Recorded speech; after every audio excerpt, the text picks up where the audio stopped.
नमस्कार दोस्तों, आपका इस वीडियो में स्वागत है और मैं हूँ कृतिका शर्मा।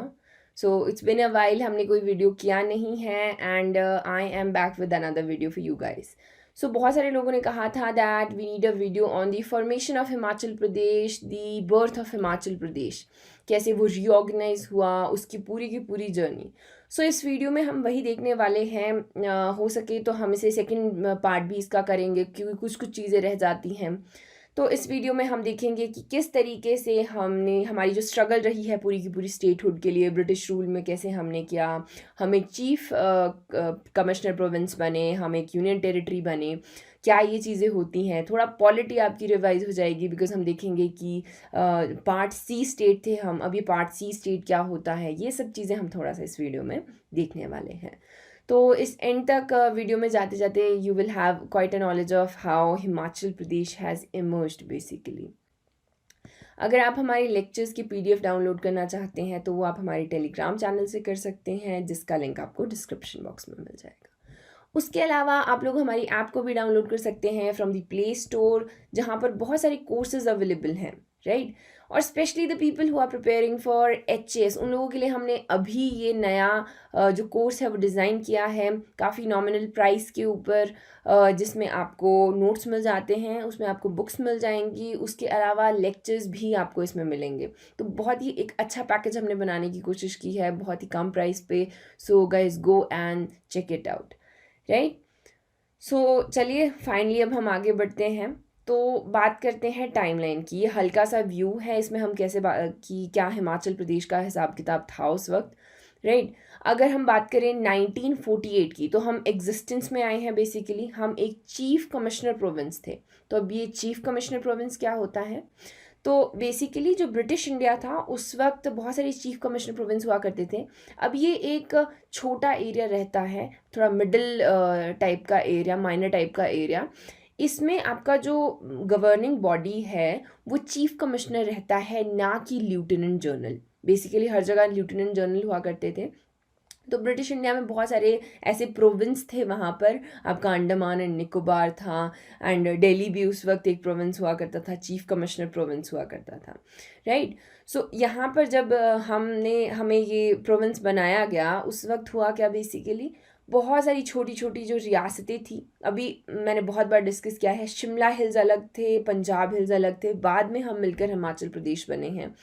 तो जो पंजाब हिल्स की कुछ जैसे 4 यहाँ पर हम देख सकते हैं स्टेट्स थे, और शिमला हिल्स थे, वो साथ में आते हैं और हम उन्हें बना देते हैं आपका चीफ कमिश्नर प्रोविंस। उस वक्त उसके 6 पब्लिक रिप्रेजेंटेटिव्स थे, डॉक्टर वाई एस परमार हैं या पद्मदेव हैं।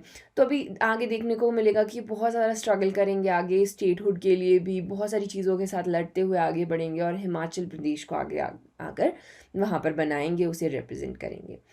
उसके अलावा यहाँ पर हम देख सकते हैं कि चंबा, महासू, मंडी, सिरमौर, ये सब डिस्ट्रिक्ट यहाँ पर धीरे धीरे जुड़ते जाते हैं। ये सब चीज़ें हमें देखनी हैं, राइट। 54 में आते हुए बिलासपुर जो है पार्ट सी था।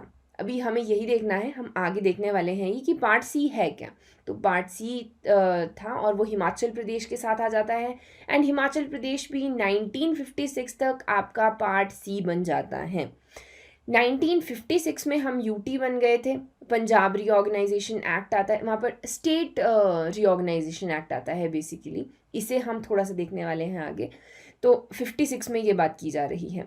60 में आते आते किन्नौर से जो आपका शिमला था बेसिकली बहुत बड़ा था, बहुत सारे उसमें अलग जो अभी वाले डिस्ट्रिक्ट हैं वो उसमें ही आया करते थे। उसमें 60 में जाकर हमने उसमें से किन्नौर जो है अलग कर दिया। अगर हम आगे भी देखें तो 66 में भी वहाँ पर बहुत सारी चीज़ें देखने को मिली हैं, जैसे जो पंजाब था आपका, वहाँ पर उसे रीऑर्गेनाइज किया गया, एंड उसमें 4 डिस्ट्रिक्ट हमारे पास और जुड़ गए, कुल्लू, लाहौल स्पीति, कांगड़ा एंड शिमला। फिर आगे अगर हम देखें तो 72 में आकर कांगड़ा में से भी हमने ऊना को और हमीरपुर को अलग निकाला। उसी साल में 72 में आके हमने महासू को और शिमला को रीऑर्गेनाइज़ किया, एंड उसमें से सोलन एंड शिमला को फिर से रीऑर्गेनाइज़ किया गया। तो आप देख सकते हैं बहुत सारी कश्मकश चल रही है, अलग अलग तरीके से रीऑर्गेनाइज़ किया जा रहा है, क्योंकि अलग अलग अभी जो क्या है, हमारे पास कल्चर बहुत ज़्यादा डाइवर्स है। हम जहाँ पर रिलेट करते हैं हम वहाँ पर जाना चाहते हैं। जैसे कि अब हमने अपर शिमला पॉलिटिक्स पढ़ा था, या हम रीजनलाइजेशन के बारे में बात करते हैं, तो इसमें क्या है, हम कंफर्ट लेवल ढूंढते हैं, उस तरफ जाना चाहते हैं जहाँ पर लाइक हम लोग रहते हैं। तो इसी वजह से समझ नहीं आ रहा था कि कैसे इसे हमें हैंडल करना है, इसलिए बार बार रीऑर्गेनाइजेशन किया जा रहा है। एंड इट्स नॉट लाइक कि ये हिमाचल में ही चल रहा था, ऑल इंडिया लेवल पे चल रहा था। लिंग्विस्टिक वहाँ पर बैटल भी देखी जा रही थी, तो ये सब चीज़ें वहाँ पर चल रही थी।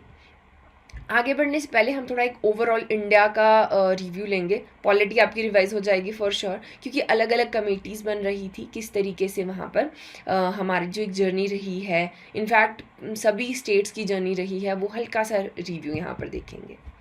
ठीक है, अब क्या हुआ कि देश आज़ाद हो गया।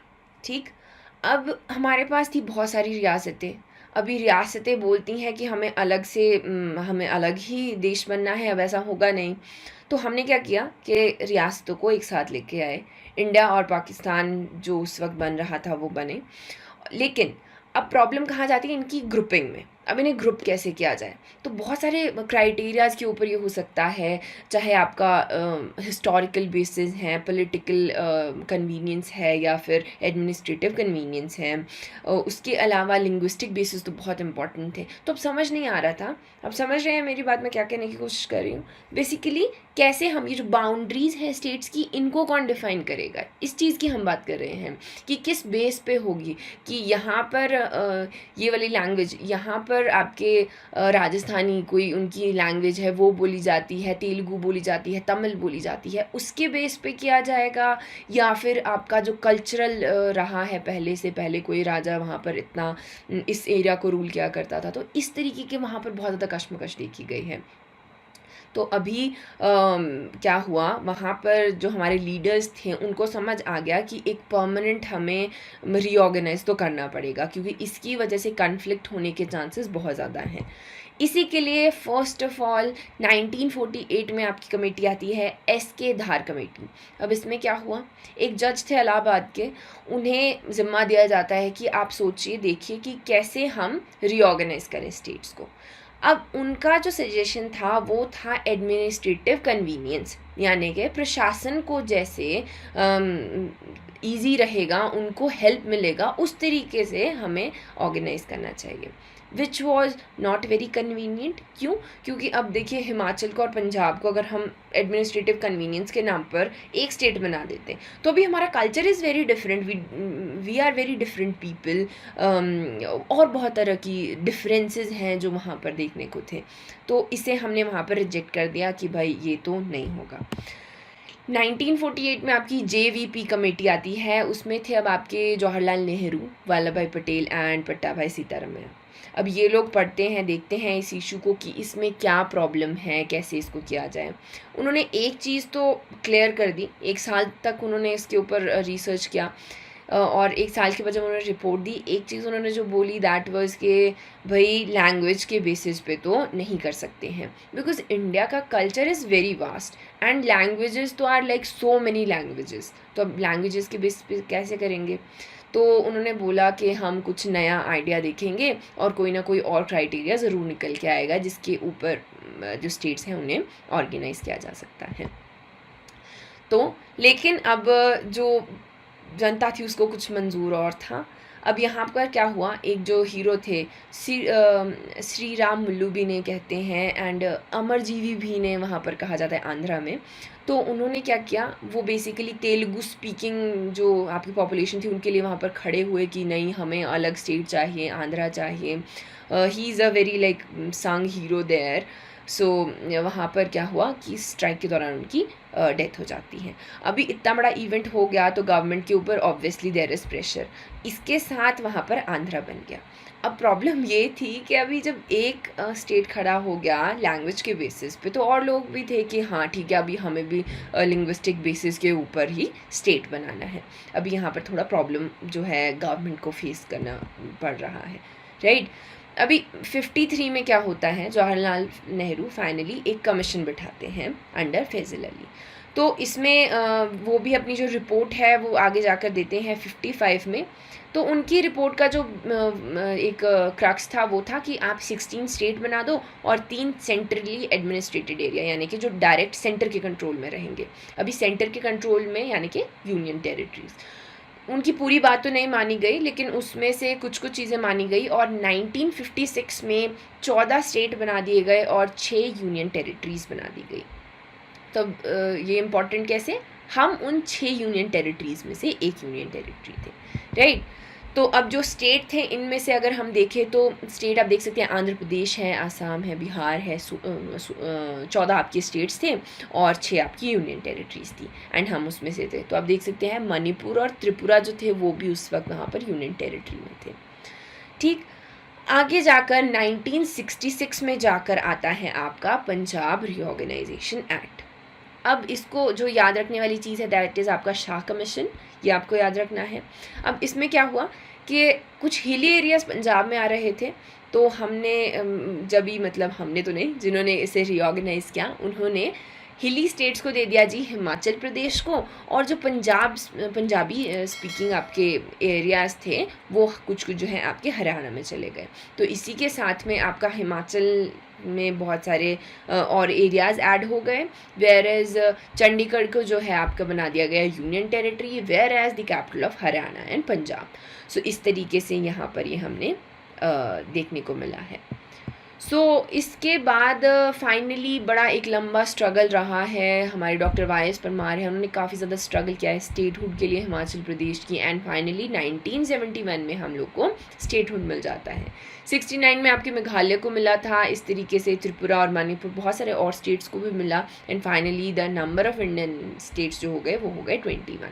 मतलब रीऑर्गेनाइजेशन बेसिकली चल रहा है एंड अभी भी यहाँ पर कॉन्फ्लिक्ट जो है देखने को हल्का फुल्का देखने को मिला, लेकिन हिमाचल का वो सॉर्टेड, ठीक है। अब कॉन्स्टिट्यूशन जो आपका फोर्स में आया था वो 1950 में आया था, राइट। इसमें 3 पार्ट्स थे, part A states, part B states, part 3 states. जो देखने वाली चीज़ है 2000 जो पार्ट आपके ए स्टेट्स थे, अब जैसे इनमें आगे वो वाले प्रोविंस जिनमें एक इलेक्टेड गवर्नर था या फिर आपका स्टेट लेजिस्लेचर था, ठीक है। जैसे आपका उत्तर प्रदेश है, उसे उस वक्त यूनाइटेड प्रोविंस कहा जाता था। तो अब ये बड़े वाले एरियाज थे, इनके लिए हमने इलेक्टेड गवर्नर और लेजिस्लेचर वहाँ पर दे दिया। फिर आ गए आपके 20 स्टेट्स, इनमें हमने वो वाले स्टेट दिए जो बेसिकली प्रिंसली स्टेट्स थे पहले, जो कुछ कुछ रियासतें साथ में आकर खड़ी हुई और उन्हें गवर्न करता था राज प्रमुख। अब जो राज प्रमुख है उसे प्रेसिडेंट अपॉइंट किया करता था। तो उस वक्त हैदराबाद, जम्मू एंड कश्मीर और आपका पेप्सू है, आपका राजस्थान है, सौराष्ट्र है, ये वाला एरिया आपके 20 स्टेट्स में चले गए। फिर आ गया आपका third part and part C जिसमें हम थे, एंड उसका क्या था कि जो पहले आपके चीफ कमिश्नर प्रोविंस हुआ करते थे, जहाँ पर चीफ कमिश्नर रूल किया करता था, उनको साथ में कुछ हमने रियासतें लाई एंड उसको गवर्न करेगा आपका चीफ कमिश्नर ही, लेकिन वो अपॉइंट किया जाएगा बाय द प्रेसिडेंट। वो बन गया आपका पार्ट सी। ये वहाँ पर देखने को मिला। ब्रिटिशर्स के टाइम पे अगर हम देखें हिमाचल का क्या हिसाब किताब था, तो हिमाचल में काफ़ी ज़्यादा जो इन्फ्लुएंस है वो रहा है पंजाब का। तो वहाँ पर 1921 तक पंजाब प्रोविंशियल गवर्नमेंट रूल किया करती थी। अभी बेसिकली वहाँ पर जो एक कंट्रोल है वो तो ब्रिटिशर्स के अंडर ही था, लेकिन बोलने को है कि पंजाब प्रोविंशियल गवर्नमेंट थी। पंजाब को भी तो ब्रिटिशर्स ही कंट्रोल कर रहे थे। इनफैक्ट 21 के बाद भी काफ़ी लंबे अरसे तक वहाँ पर पंजाब का रोल देखा गया है। फिर गवर्नमेंट ऑफ इंडिया ने जी 1921 में वहाँ पर पंजाब स्टेट्स एजेंसी बना दी, ठीक है। अब इसमें क्या हुआ, बेसिकली बहुत सारे डिस्ट्रिक्ट्स इसमें ऐड हुए, लेकिन उनका मतलब यही था कि डायरेक्ट जो कंट्रोल है वो आपका गवर्नर जनरल के अंडर आ जाएगा। तो ये यहाँ पर देखा गया। पंजाब हिल एजेंसीज़ के बारे में मैंने बताया, उनका काफ़ी लंबे अरसे तक यहाँ पर रोल देखा गया है। उनका जो उन्होंने ही सुपरवाइज़ किया है सारी रियासतों को। जैसे एक होता है आपकी बड़ी वाली रियासत प्रिंसली स्टेट, फिर उसके ऑफ शूट्स आते हैं, जैसे क्योंथल है, इसके कोटी हो गया, मधान है, फिर और भी आपके आ जाते हैं। तो इस तरीके से ये जो आपकी सारी की सारी रियासतें थी, इनके ऊपर पंजाब हिल स्टेट्स एजेंसी का वहाँ पर रोल देखा गया है। तो ये था आपका आज का टॉपिक। इतना ही करेंगे आज के लिए।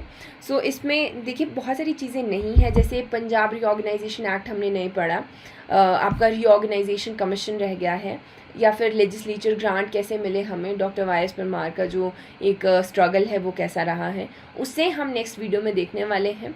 उसके अलावा do let me know in the comments below अगर आपको कोई और जो लेक्चर है वो कवर करना है, कोई ऐसे टॉपिक्स हैं जो कहीं पर अवेलेबल नहीं है, because I work really hard, बहुत अलग अलग जगह से सोर्सेज से इन्फॉर्मेशन लेके आती हूँ जस्ट फॉर यू गाइस, ताकि आप लोगों को कोई प्रॉब्लम ना हो and it gets easy for you, right. And the one जिनका एलाइड एग्जाम है guys, all the very best and do well and keep studying.